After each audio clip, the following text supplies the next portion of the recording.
Welcome back, episode 16 of the Union 0430. I'm going to thank you right now to all of the subscribers and people that comment and send us in those private messages, because you've asked for someone from First Lite to come on the show and talk about gear. So you asked, and we went out and we tormented enough that they finally just said, yeah, okay, we got 30 minutes here. We'll come on your show and we'll have a little chat. So can't thank you enough for the suggestions, and I think you're in for a great show tonight. So keep subscribing, keep spreading the word about the Union 0430, and as usual, Dave's up in Kincardine. We got Ryan in the south coast of Nova Scotia, and Mark up in the beautiful Ottawa Valley. And it's my pleasure to introduce the waterfowl fanatic, social media guru, Mr. Paul Petersen of First Lite. The social media, like, you are the social media guy. So. I'm trying to be the guy. That's probably the coolest introduction I've ever had, David. The most emphatic introduction I've ever had. See? Knew it. I knew I was going to get one of these right one of these nights. Yeah. But yeah, Paul, it's an honor, buddy, to have you on. I know you're super busy, and you're just back in Wisconsin right now out of Idaho. So to get things kicked off and started, Wisconsin born, grew up, college, Packers fan, right? 100%. Yeah. Proper thing. Ryan and Mark, you get their stamp of approval. I mean, if you grew up here and you weren't a Packers fan, might as well move. Go to Minnesota. Well, I mean, if you're a Bears fan, we just talk about crap, and if you're a Vikings fan, we just feel bad for you. So. Whoa. Well, hey, at least they got mentioned. Normally, they don't even get mentioned. Nobody even talks about them. So. Well, it's for good reason. Yeah. So, Paul, to get right into it now, right from an early age, you've been chasing birds, much like the rest of us before we were even legal. What was that draw to birds, like of everything? Why birds? Yeah. I think I just grew up with it. My dad's an all-around hunter, but he loves hunting ducks more than anything. He grew up on the Mississippi, in a little town called Prairie du Chien, southwest Wisconsin. Just running the Mississippi river bottoms was what he loved to do more than anything growing up, and it's something he introduced me to before I can legitimately remember. I just grew up running boats on the river and always wanted to do it. I don't remember the first time I wanted to hunt ducks, but I just always knew I was going to be shooting a shotgun and running dogs and chasing birds. It just was supernatural. It's a lot like you, Ryan. Yeah, it just wasn't like I found out about this thing called duck hunting and sought it out. Right. And I was never opposed to it, I suppose. I just always did. Just tagging along with Dad, right? So yeah. it all worked out. And... I mean, every year opener, we always had a big, duck opener camp at my uncle's cabin. It was mostly shooting woodies. I grew up where the limit was 2 wood ducks when I grew up early season. That was usually about all you shot. If you got lucky, you get a big swath of teal come through, or an occasional mallard or something. But we'd shoot our 2 woodies. That was our early season. eventually, I think it was when I was later in high school, maybe early college, they upped it to 3 early in the year, which is good. But we chased them all year long. I mean, it progressed later into the year, and we'd hopefully catch a good migration coming out of Mississippi, and we'd be shooting mallards and, all the migrating river ducks get to. Growing up on the Mississippi and hunting those river bottoms and hunting woodies and teal, like your ability to shoot birds on the fly must be impressive. Yeah. But there is always that odd time, and I'm sure it didn't happen often, but when there was just that cripple and one got away from you, always had dogs with you, and now you got Boone. You were showing us Boone there just before we hit the record button. You trained it yourself? Yep.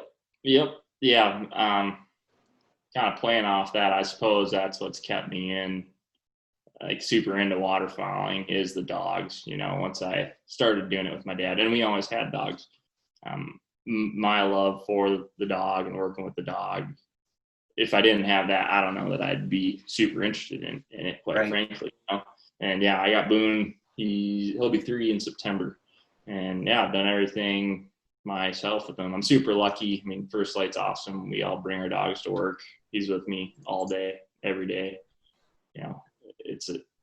I think that's what really makes a good dog, is being able to put the time in with them that way. So, and he makes it easy. He's one of those dogs who's a pleaser. Yeah. No, absolutely. And we got quite a few people that follow us that are into dogs and starting to do the training on their own. And it seems, especially in our location where we are, it seems like the professional or semi-professional dog trainer is starting to become much more the norm lately than it has in the past. And it seems like these guys are popping up all over the place. And not to take anything away from these dog trainers and stuff, but from a guy that's trained his own dog, how rewarding of a feeling is it to have your best friend out in the blind with you, and to know that, yeah, I done this. Like I trained them, and it's gotta be rewarding. Kind of the dream. Yeah. Me. I can't tell you how rewarding it is to me and for my interest, right? I mean, I think guys get into waterfowling for different reasons, whether it's they love calling ducks or they love finding ducks or love running dogs. NHL's on. Yeah, okay. NHL playoffs are on. And the Leafs aren't playing, so it's going off, right? Colorado just scored a goal, so. You guys are Canadian. Yeah. Sorry about that, bud. Hey, to make it better, I don't know if you guys got those in the States. Those actually came in a case of beer. That's really how Canadian we are. Yeah. Yeah, Budweiser. Yeah. It's a Goal Light, so it's all hooked up Wi-Fi. So you set your team on your phone, and whenever your team scores a goal, this light goes off. So if anybody from Budweiser Canada is watching, you want to send us a case each, we would much appreciate it. So this is the light. So whenever your team goes off, this thing, the big horn and the light starts spinning, and yeah, it's awesome. I got to imagine it's a thing, but I have not seen it. I'm pretty sure it is a thing. It's got to be, yeah. But no, yeah, man, working with the dog, like bringing him up from the time he was, as big as a football. Yeah. To where he is now, it's just the coolest thing. And it's just having the time and being consistent, right? Like it's a commitment. So I get it when people ship off a dog when they're too busy, but I also think it's easy to think you're too busy and not be willing to put in the time. It's different for everybody. Yeah, of course. I really wanted to get into talking about some First Lite stuff, and you're a pretty awesome dude, and I love hearing about you growing up and stuff, but I'd love to hear some more about First Lite too. So Yeah, man. So 3 years you've been with First Lite. You started in customer service, and now you've worked your way up into the lofty plateau of the social media guy. It has to be an amazing culture. And you sort of kind of touched on it when you said, you know, everybody brings their dogs to work. Like, it, for you to stick around for 3 years, move your way up through the company, it has to be an amazing culture and an amazing place to work in. Yeah. I mean, that's kind of what makes it what it is, in my opinion. Yeah, I don't know if I would have even taken the job if they told me I couldn't bring Boone to work, to be honest. That was a big thing right off the bat. But no, we've got a great group of people. It's growing fast, so we're trying to, you know, hire really smart, hire the right people, hire people that fit the culture. And I think we've been really fortunate in being able to do so. I was really curious when I got a foot in the door, what it'd be like to kind of pull back the curtain, per se. Like, how does this all really work? What are these people all really about? And I really, really found that it is people that do walk the walk and not just talk the talk. That got to be pretty cool. Yeah, it's a great group. It's, you know, afforded me a ton of personal growth, and I've been able to make some great friends and connections just through being in the hunting and outdoor industry. And I think that's all because we put a good foot forward. We certainly strive to in everything we're doing. But yeah, I mean, you guys, like, what do you got? What do you want to know about First Lite? I mean, well, hit me with anything. You know, the biggest thing for me as a Canadian, and when I'm looking and I'm shopping around and I'm on websites and stuff, and I'm always looking, and I've done enough shopping and shipped enough stuff from the States that I know there's always a hidden fee. There's always an extra couple of dollars that's being tacked on.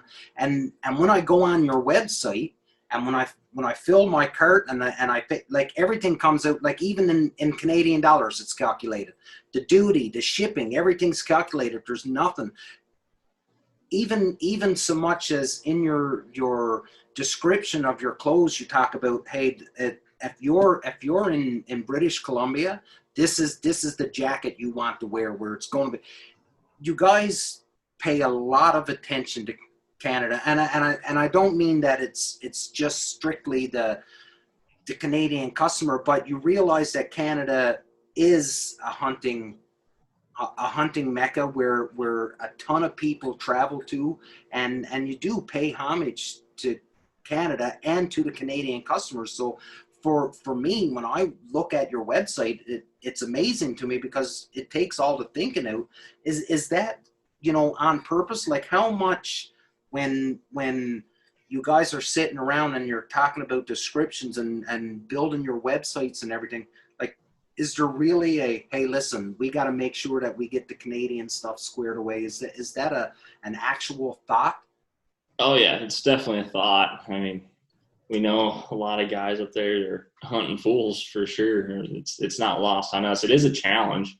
We still catch a lot of flack for not making things easier on Canadians. You know, it'd be like, when are we getting a dealer or vendor?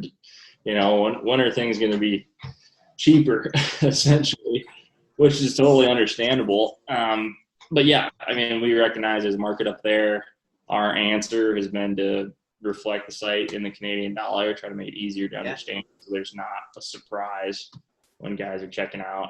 The other thing we did that we changed is, formerly you'd select one of 3 to 4 shipping methods, but you were going to get hit with a tax and a duty after the fact. Yeah. You know, showing up at your door. We weren't a fan of that.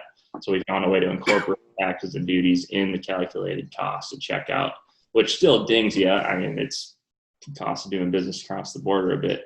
Absolutely. But yeah, we're trying to be transparent, trying to make it as easy as possible at the end of the day, because we know the demand's there for sure. I think that, you know, you touched on the fact that you guys are growing and you're growing fast.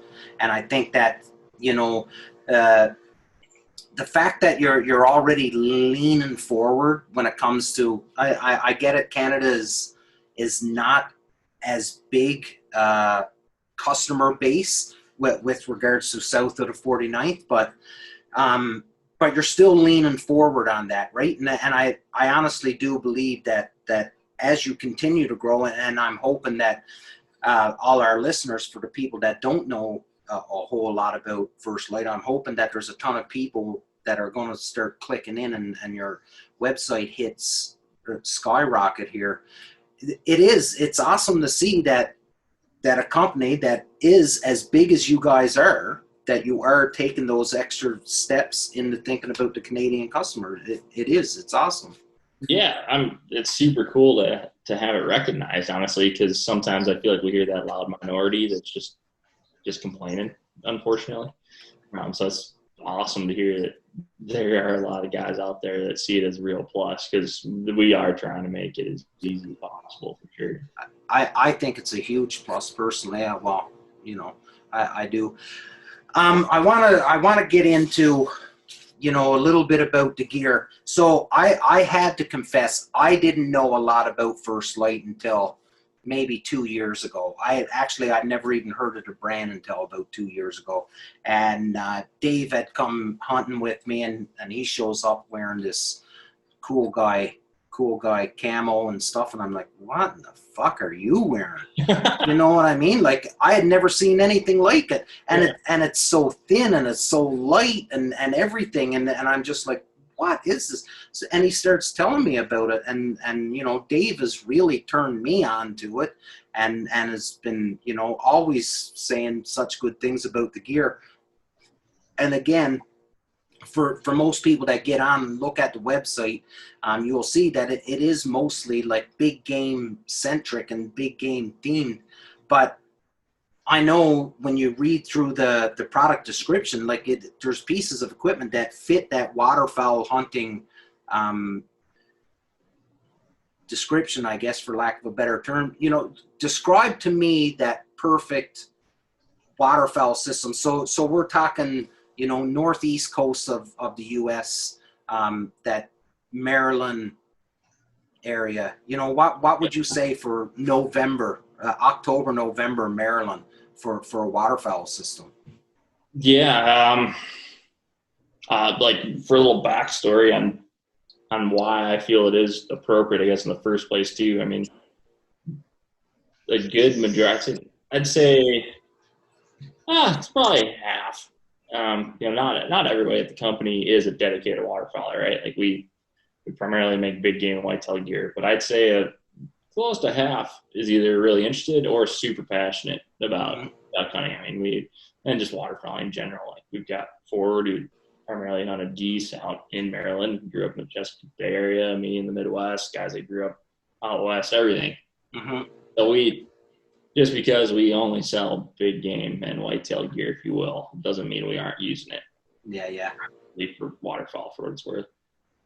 As far as like November, Northeast Coast, layering up is going to be layering up, for the appropriate conditions. I can't overstate it. I feel like so many guys think, oh, I'll just get that one piece of gear, that one jacket's going to do it all. It's not. I mean, it's just not. You've got to be mindful about how you're layering to stay comfortable in whatever condition you're operating in. But out there, I'd say like a Fuse 200, so the Arrow Wool next to skin, just it's breathable but a little heavier than our lightest layer, going to provide a little extra insulation. That Klamath Grid Fleece or the Furnace 350, those are my two favorite layers, mid layers for use in a waterfowl scenario. Depending on the day, you could probably go with like an Uncompagre jacket or our Catalyst vest or jacket, and if you want extra insulation or you just need something to kind of help take the edge off, and then round it out with a seat jacket if you're in a boat or facing any moisture at all. That's going to cover you for the most part. I mean, if it's really, really nasty, gnarly, you might have to think about kind of leaning towards the heavier side, extra base under there or something. But 4 or 5 layers, sometimes, as you guys know, it'll be nice and balmy. You'll be down to your T-shirt other times. Well, yeah, and then that's the trick up here right now is that, the opening weekend, we could be, in shorts and Crocs and T-shirts, and then 2 weeks later, you could be, everything you own, and you're looking like Stay Puft the Marshmallow Man trying to get down to the boat launch. Yeah. What? You'll be in Crocs. I'm not wearing Crocs, but I know some people. Oh, we got a little bit of division on the Crocs. Hey, I'm not. I'm pro Croc. I know you are. You know those holes in your Crocs, you know what they're for? I think you're going to tell me something about my dignity, but Yeah, I it's have where your Crocs. dignity seeps out from. Anyway, to change the topic, you dick. No, that's awesome, Dave. I do know that you were talking a little bit about the Moreno Wool and this Arrow Wool, Paul. Like, it seems like it is the fabric or the material of choice for hunters, especially over the last couple of years. It seems like everyone is this is what they want to coat themselves. They want to drape merino wool over them everywhere. You know, can you talk a little bit about just the benefits of it and why it is such a sought after piece of equipment now, gear wise? Oh yeah, it is. I mean, it's just so ideal because it doesn't stink when you sweat in it. You can use it day over day, and it's not going to smell. You can get it wet; it retains warmth, and quite frankly, it's just so damn comfortable. I think that's sometimes the understated benefit of it is it's just damn comfortable. I don't own any, but I will here real shortly once my order from First Lite shows up. But, Yeah. Not itchy at all though, Paul? No, I'd say for 1 out of 100 guys, they'll, for whatever reason, find it itchy. Like, I've definitely had people reach out before and be like, hey, I don't know what's going on, but like this stuff just itches. But I mean, in over 2 years of doing customer service, I think I heard that 3 times. So maybe 100's not even right. It's probably 1 in 1,000. I have a hunting toucan merino. It's like the best thing you ever put on your head in cold weather. And if you get a sweat on, it doesn't, like you said, it doesn't bleed heat, doesn't itch. Like, it's just, it's the best. Like, wet weather, it doesn't, it's irrelevant. Like, it just does the job. Yeah, and it's gotten so much better is the thing, right? All the old guys, they used, like, especially dudes coming back from World War II, what have you, they were wearing all Army surplus wool. I mean, wool was the best fabric you could get for hunting, but it was itchy. It shrunk up super easily. It smelled like a wet dog all the time. I just, there were reasons to move away from it. And then the synthetic scene got super big, all these high-tech, quick-dry synthetics. And then merino came back into the game. And we're fortunate, Scott and Kenny, our founders, were the first guys to print camouflage on merino wool. I don't know if you guys knew that, but first company ever to print camo on merino. I didn't know that. That's how we got started. They were skiers, weren't they? Yeah, they're just outdoorsmen, man. Living in Ketchum, we're really fortunate. I mean, I'm the same way. I like to do a lot of different kinds of hunting, and once hunting season closed, I strap on the skis, and then in the summertime, I love riding my mountain bike, like just get after it. And these guys are the same way, seasonal, outdoor. I guess, I don't know if I consider myself an athlete, but it's one way of putting it. They're just using the gear actively outdoors all the time. They were using merino in all their other outdoor pursuits, but they couldn't find merino that wasn't like bright popular ski colors, So they found a way to print camo on it, and off we go. That sort of kind of leads into a real good question, and I know everybody does it, and everybody says that their R&D, and they spend a lot of time and money into their R&D. But when your founders are huge outdoorsmen, when everybody that's within the company are huge outdoors people, how much time and effort do you guys spend on your R&D of gear? Yeah, it's pretty extensive. It is amazing how fast the production process moves. It'll sometimes it's amazing how little time you do have to test something. It's still a good chunk, but when we get gear in, we're shipping it out to team guys, if you will, like our pros, and then we're just running it internally. Like, put it in as many guys' hands as you can, and just put it through the ringer. We just use it in kind of our day to day because we hunt. I mean, for example, I hunt elk almost every day after work in September. So stuff's getting used constantly. If that helps to answer the question. Yeah, it does. It's awesome. Yeah. Dave, I know you love the stuff, and I know you probably got a ton of stuff you want to ask Paul. So I'll shut up and drink my beer for the next little bit. Yeah, Paul, you kind of touched on it a bit there about the shrinkage of the normal wool. Mm-hmm. How do you care for merino wool? And I myself, I don't wash it very often. I tend to hope that it's still warm from yesterday's hunt, kind of thing. And so I don't wash mine very often. But for people that do wash their gear all the time or do all that stuff, how would you care for it properly? Yeah, the best thing you can do is wash it minimally for sure. I feel like certain people get in the habit, they're just accustomed to like, oh, I use it, I sweated in it, I gotta wash it. Not necessarily the case with wool. Might seem kind of dirty or gross to some folks, but the reason wool doesn't smell is because it's antimicrobial. It's a natural fiber. It's naturally antimicrobial. So it's not like it's getting all funky. It's not going to be all nasty because you don't wash it, after sweating in it one time. If you do feel like it's getting a little funky, that's when it's time to wash it. And using a quality merino wash, like a performance wash, is a good way to go. Like Granger's and Nick Wax, they're two of the better companies that make those washes.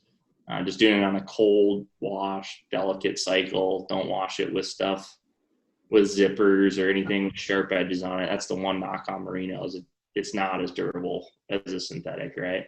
So you do want to be careful to not expose it to anything that could rip it up. It's not that it's not durable. It's just that it's not going to take the beating a synthetic will. Most importantly, probably, is to not nuke it in the dryer.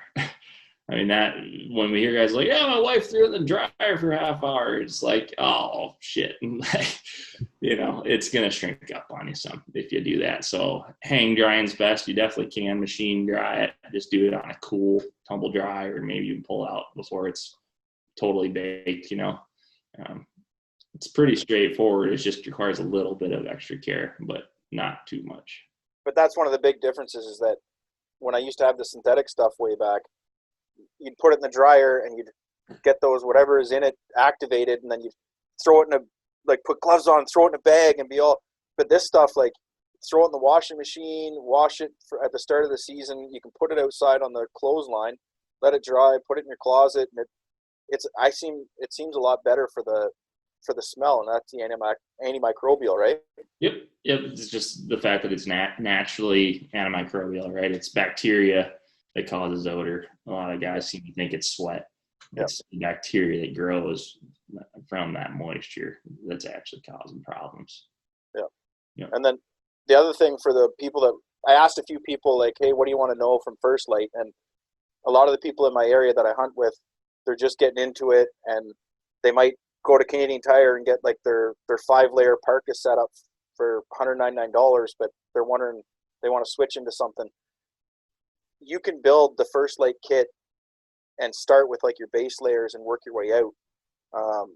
Would you suggest it that way? Like, I find most of these guys are like, yeah, but what outer jacket should I get? And because that's what they see. They're like, oh, I want this outer jacket, the Seek jacket with this on, but really, shouldn't they not be starting from the merino base layer? Is that how you'd suggest it too? 100%, man. You nailed it. Like, working customer service, especially.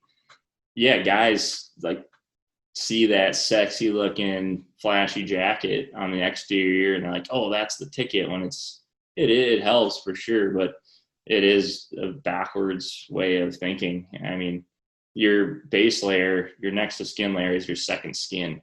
If you don't have that right, the rest of your system is hindered. It's never going to perform as well as if you were mindful about how you layered in the first place. So I'd say getting a good, lightweight, breathable base layer that's at least in part wool will go a long ways. And you couple that with a versatile mid layer, like a midweight wool or a performance grid fleece. Those two things are going to take you well into the season. I mean, even if you aren't willing to throw down for a really nice insulated jacket or a rain shell to start with, or a waterproof shell, those two things you can couple with, less quality gear, maybe not quite as high of performing gear, and it's going to do more for you than running a really nice rain jacket or waterproof shell over crappy gear. And that's another thing too, is that I don't know how you were when you were in customer service, but the customer service people I've always dealt with, they've been great. Like, I had a problem with one of my pants, and yeah, you guys were great with your warranty and all that stuff. So yeah, we try to be, for sure. We're just normal dudes. I mean, yeah, if something happens to the gear, man, you call us. If it shouldn't happen, like it was a manufacturing issue or something just wore out prematurely, you know, it just doesn't seem right, we take care of you. You know, we take a lot of pride in doing that. That really differentiates us from a lot of other people in the industry, quite frankly. Like, you're going to get somebody who knows the gear, uses the gear, and can relate on a personal level. That said, if you're a moron and you rip it up in a barbed wire fence, or you, who knows whatever, you're negligent with it, like you just don't take care of your stuff, we're not going to bend over and just, you know, deal with it. You know, we'll say, hey, you know, maybe we'll work with you. We'll work on our options, but we're real dudes. We're not just going to bend over for everything, for sure. But would you not say that, like, the amount of people at the First Lite office that actually hunt with the gear, I haven't talked to anyone there that doesn't hunt myself when I talk to people. Is that not one of the benefits, customer service, you won't get anybody. I mean, you might have guys that are newer to it. Like my buddy James, great dude. He's a hell of an outdoorsman. He's new to hunting. He's done it. He's not an expert, but he's also done more things, backcountry skiing and kind of like expedition mountain biking, than you'd ever dream of, right? So it's anybody you get, they may not be 100% the most badass hunter you've ever talked to, but they sure as hell know the gear and what it can do in an outdoor space. Yeah. Is Tag hunting more now? Is he still with you guys? Oh yeah. That video series was awesome. Like, just out of the blue, wins that Tag. Oh, it was ridiculous, man. Yeah. For anybody who doesn't know, Tag had shot a quail and a Susie mallard. Like, that was the extent of his hunting career. But he's a phenomenal athlete. He's a national champion collegiate skier and the downhill ski racer. And he goes to the sheep show and draws the Brooks Range Doll sheep tag in the less than one club drawing. He's like, never fired a rifle. And if you want to know more, go to the First Lite website and check out that video series. Yes, that's a great plug for sure. Yeah. But no, yeah, he's getting after more. He's like doing some solo hunts now, and he's taking it upon himself to get better. Sure. Yeah. Yeah, that was probably one of my favorite video series. That and the guy that does the like hunting from like people's play sets in the backyard in Washington or whatever. That guy's awesome too. So Taylor's one of the funnier humans I know, and he's a hell of an archer too. Yeah. Susie mallards are not that bad. They do ban those, by the way. Yeah. Yes, they do. They do. Anyway, I've talked quite a bit. If you guys want to jump in or something, it's up to you. But I got a question. Yeah. Those new zip-off long underwear that's out now. I've seen a few ads, and I've seen the video Steve Ranello put up. Those look like they'd be pretty handy, because I don't know how many times I had in the woods or waterfowl hunting or whatever, and you obviously dress up for the cold to start, but once you get moving, you start sweating, and you'd like to strip the layer off, but you got your, like you said, your pants and your boots and your underwear on and everything. You don't want to strip down to nothing in the field. So I seen the demonstration. I was like, oh, that's how they work. I said, that's a really good idea. Yeah. You guys come up with a good one there. I like it.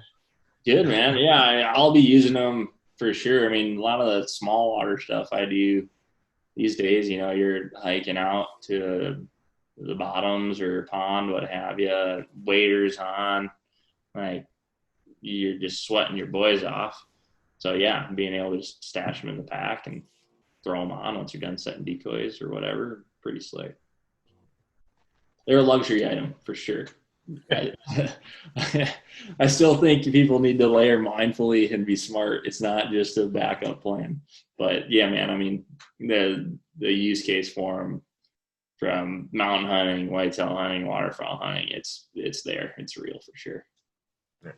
Yeah.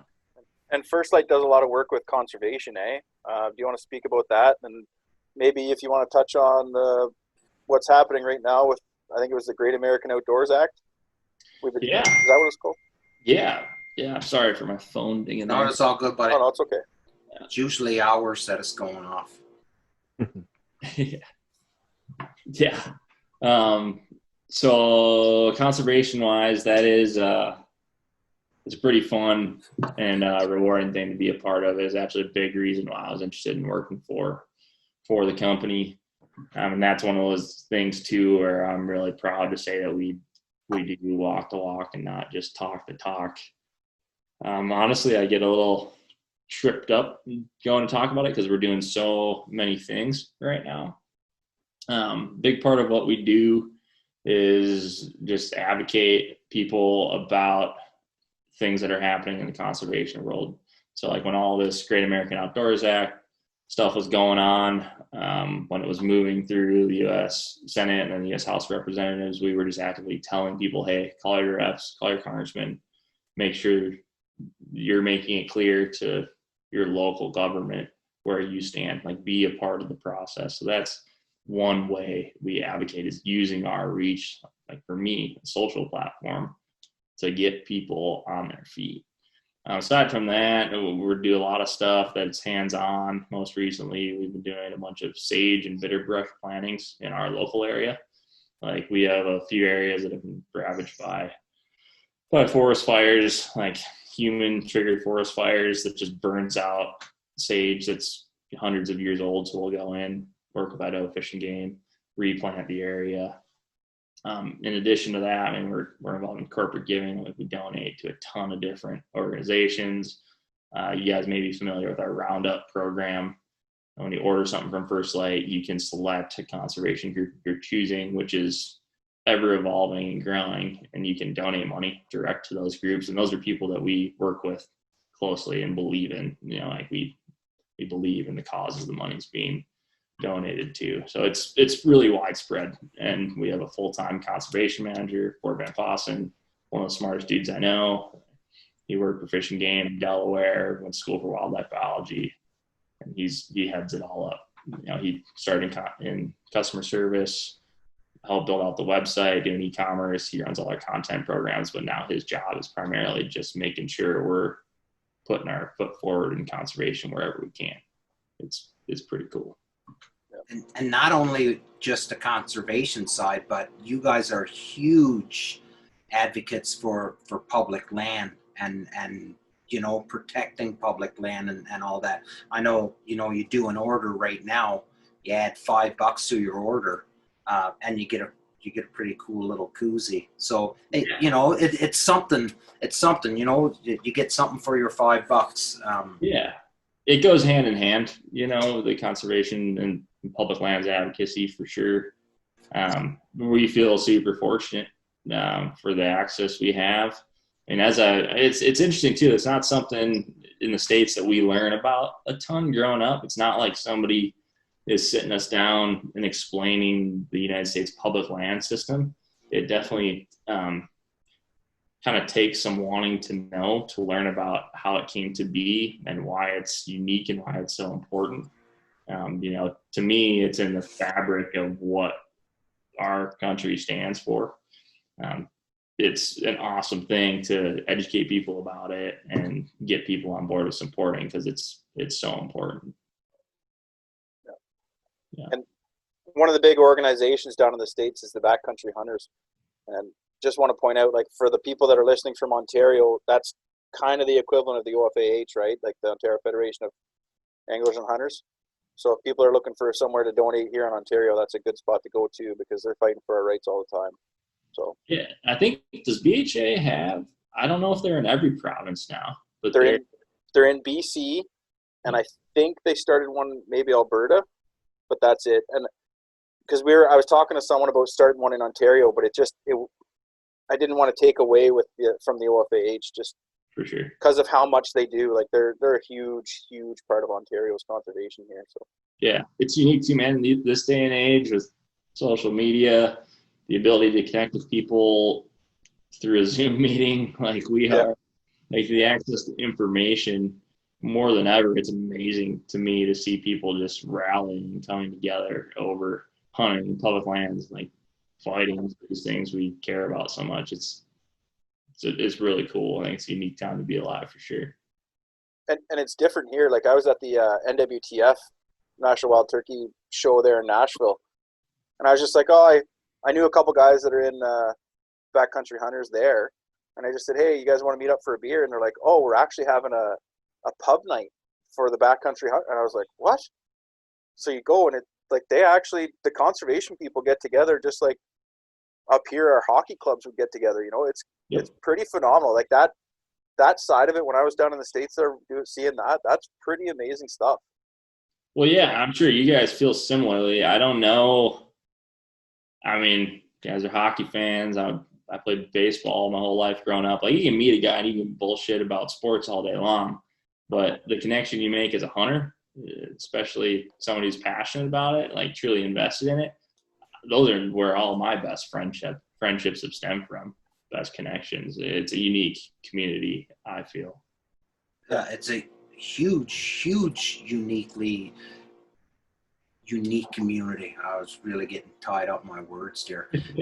But think about it, Paul. Like look at us. We are just a very small group of friends that literally just love hanging out and chatting with one another. And we put the invite out to you, and you're like, yeah, I'll come on and talk hunting and just shoot the shit with you guys. So it is, you know, that commonality and that common ground that we all share. And the desire to want to protect it for as long as we can. Listen, we all love shooting animals, and we all love, you know, the hero shots and all the you know, the spoils that comes with the hunting. But you know, the friendships and the camaraderie that, you know, you try to spread it as much as you can. That's really what it's all about. I like shooting stuff and bringing stuff home. I really shooting do. at. Yeah, shooting at, yeah. Dick. Sorry. That's for that croc comment, you dick. No, I couldn't agree more, man. It's easy to put up a grip and grin or a stringer of ducks after a good day, but yeah, it's all about getting to BS with it with the boys or whoever it may be afterwards. Absolutely. Ryan, you've been quiet tonight, bud. Selective, very selective. Very selective. Yeah. Talk about you were talking about it before we got on about your dog and your self-training and all that. Like, talk about how you pretty much how that passion kind of ties into what you're doing now with the company and everything. Yeah. I just, you know, like growing up hunting ducks all the time and running dogs. We had a chocolate lab growing up. Ranger, she was an absolute bitch. She was just dog. I mean, she was great. Love her to death, but she just had a mean streak in her, beat up every dog she met, kind of gal. Great family dog, but great retriever. I'm probably going down a rabbit hole, but I saw the way she worked. Just that struck a chord with me. I just knew I knew at some point I was gonna have my own bird dogs. So in high school, I actually had a cousin that was really, really serious about dogs, doing most of his own training, but usually running multiple dogs at a time. He had a dog, black lab, Cooper, that just wasn't working for him. It hunted really well alone, but not with his other dogs. So he gave this 2-year-old started dog to me in high school. That was my first dog of my own. Definitely had some help from the family because I was going to school. So like, mom, thank goodness for mom. She'd let him out during the day and whatnot. But it was my dog. You know, I was taking him out all the time. I was working with him after school. That really introduced me in kind of a starter way to training. He unfortunately passed away prematurely. He got poisoned. Bad deal. First year I went off to college. We got a dog for the family after that, and it wasn't until I lost Cooper when I was 19, and I got Boone here. I'm 28. I got Boone here 2.5-ish years ago. So I had a bit of a streak there. We always had a dog, but it was my family's dog. I was running all over the place in college, and then afterwards, I went off. I was working on a ranch in Colorado, became a fishing guide out there, and then I became a hunting guide in Southwest Montana. So I was bouncing around all over the place. Just wasn't fair for me to have a dog, right? And it was kind of in transition during that season of guiding hunts where I'm like, it's just time. I just got to make the commitment and get a dog. My cousin, Joe, one of the guys I look up to more than anybody, he's like, always had bird dogs growing up. He asked me, he's like, do you know like what the right time to get a dog is? And I said, no. He goes, that's because there's never a right time. You just got to do it. Yeah. I said, oh, okay. I just got to make the commitment and make it fair. So I got Boone. And like I was saying earlier, this First Lite opportunity kind of came up. I seriously don't think I would have taken the job if they would have told me I couldn't bring him to work every day. I knew I'd kind of carved out a life where I could guide. I could do 100, 150 days of fishing trips during the year, 6, 8 weeks of hunting, and I could include him in all of that. I knew that was what I could do, and I knew I could make that work. I was just kind of exploring the First Lite thing.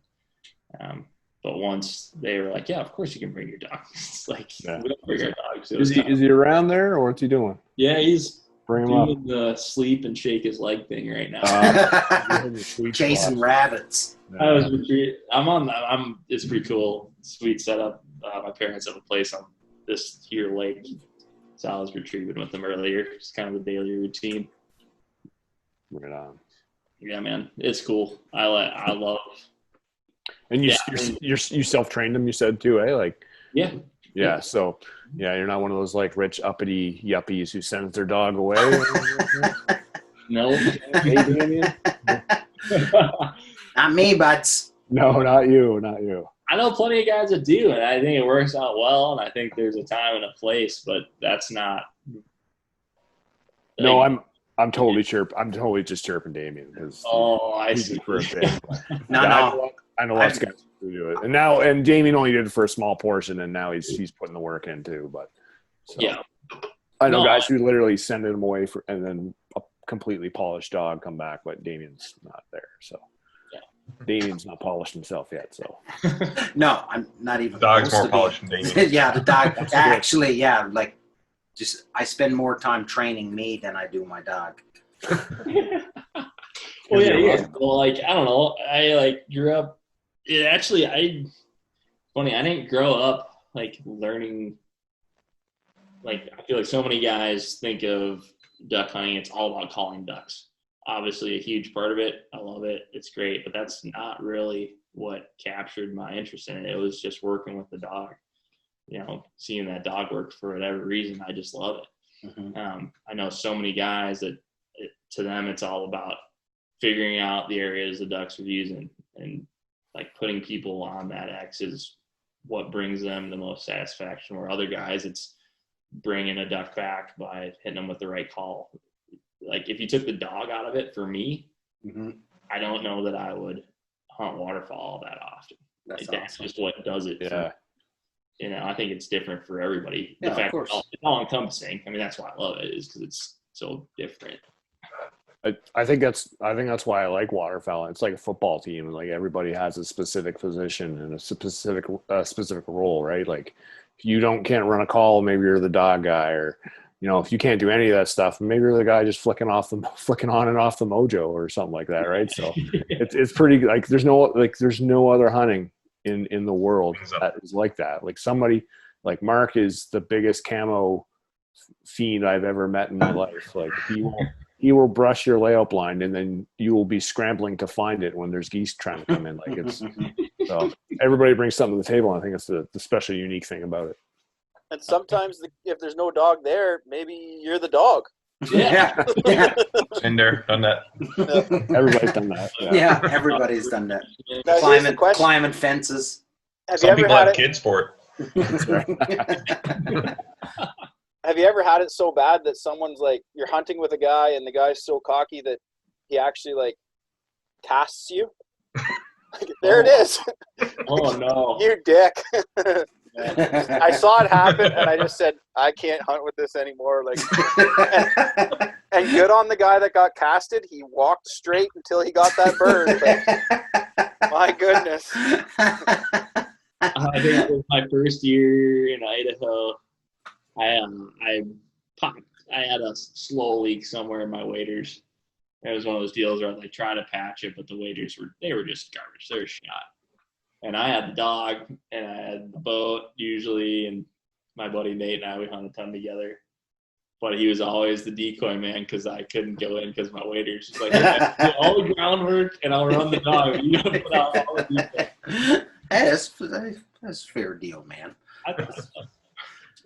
I know when we had chatted earlier, you had mentioned the fact that hopefully this year you're gonna dip in and make that big major purchase on this new boat.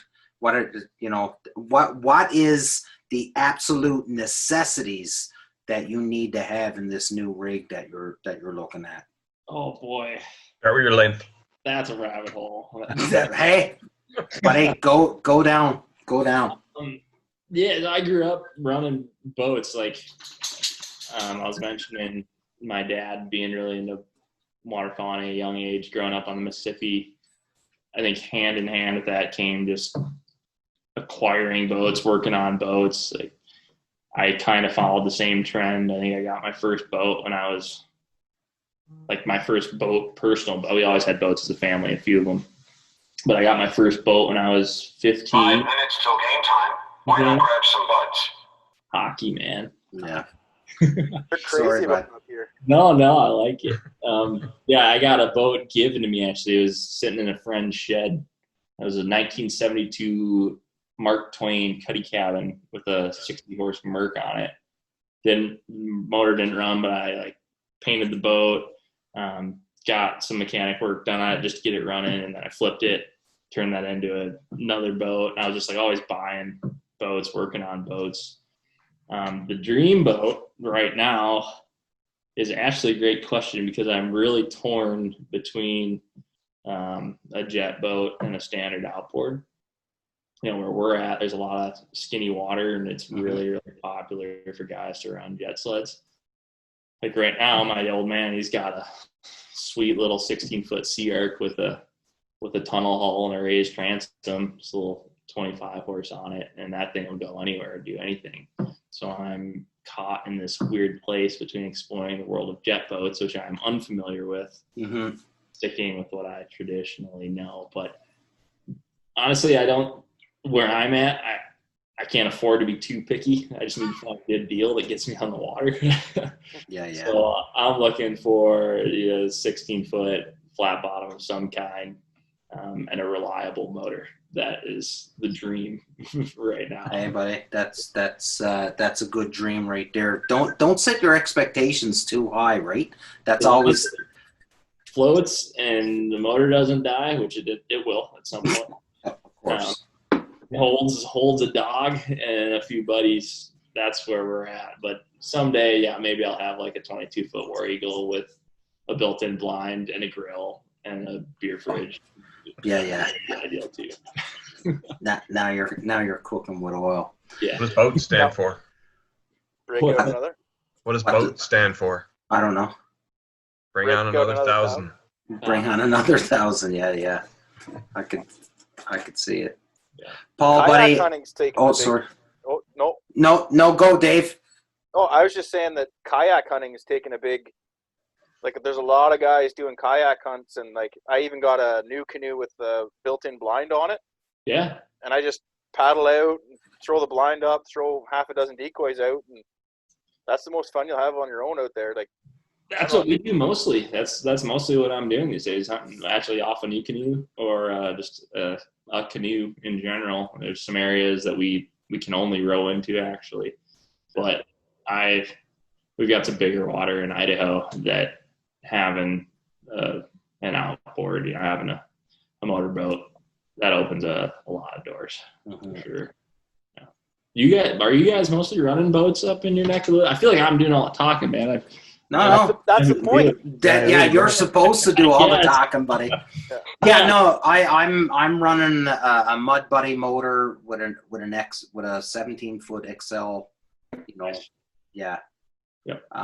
But I don't need to. There's plenty, but I like hunting over water more than anything. But shooting mallards in a field is a close second for me. But yeah, I enjoy hunting over water. So I do, but you don't need to here. So it's a mix. You guys are running boats and hunting fields. Yeah. A lot of geese here, so Nice. a good local pop, and you get a decent migration coming through. So Sweet. Yeah, like we don't get the numbers of ducks. Our flyway for ducks isn't that great. It's okay, but it's not great. But our flyway for Canada's is we do really well. It's not Saskatchewan or Alberta, but we do real well for Canada's here. So those field guys, they love it. You know, big rigs, big trailers, lots of big spreads. Those guys have a ton of fun, but you know, I like shooting ducks and I like being out on the water. So It's funny how people gravitate towards the different aspects of waterfowl in that way. Like I got a buddy at work, Kevin Harlander. You guys would probably love to talk to him sometime too. He grew up calling geese. He's phenomenal goose caller. yeah, Like sitting in a field killing geese is like doesn't get any better. yeah. I mean, you killing a mallard that sets in the decoys and having your dog go in the water to retrieve it, that's where it's at. Totally. Yeah, buddy. Big time. Yeah. Yeah. I'm and I am a big fan of doing a little bit of work to get to my birds too, right? Like listen, I can be lazy like the best of us, but I do enjoy a good bag drive to get back to a hole and where you're just absolutely gassed when you get in there. Those are the hunts you always remember. I've done 20 years in the military, and those are the times that you remember most are the ones the hardest, right? And the ones that suck the most. Those make the best stories. 100%, man. Yeah. 100%. So big question, Paul. Do you do field goose hunting much? A little bit. Sorry. No. I was just wondering, silhouettes or full bodies, because Mark is a huge silhouette fanatic.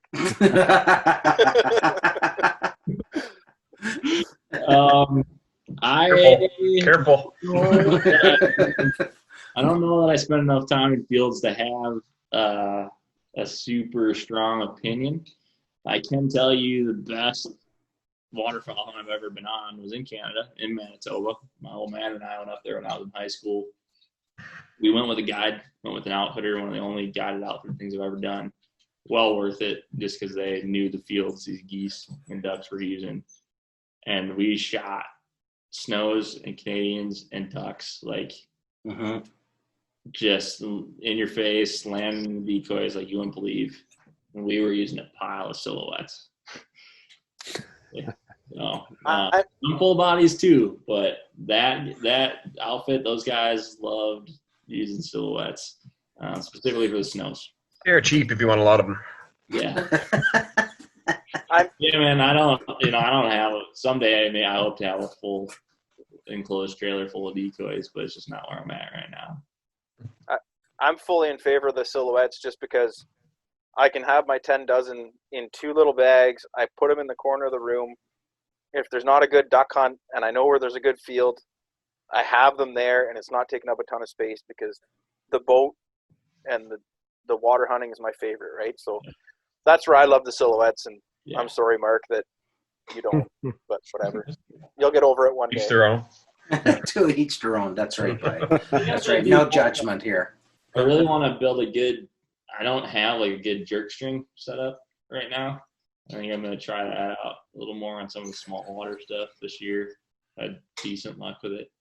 But, you know, that's something too, like the amount of technology that's being used with regards to waterfowl hunting now. Like it's ridiculous. Like if you can come up now with the next thing, then the next thing, whatever that is, but the next thing that a waterfowl hunter just has to have, you're set for life, man. Oh yeah. You look at robo ducks, like that was a game changer. Yeah. No kidding. And now they're remote controlled. You've got it's that and the, it's awesome. Yeah. It's wild.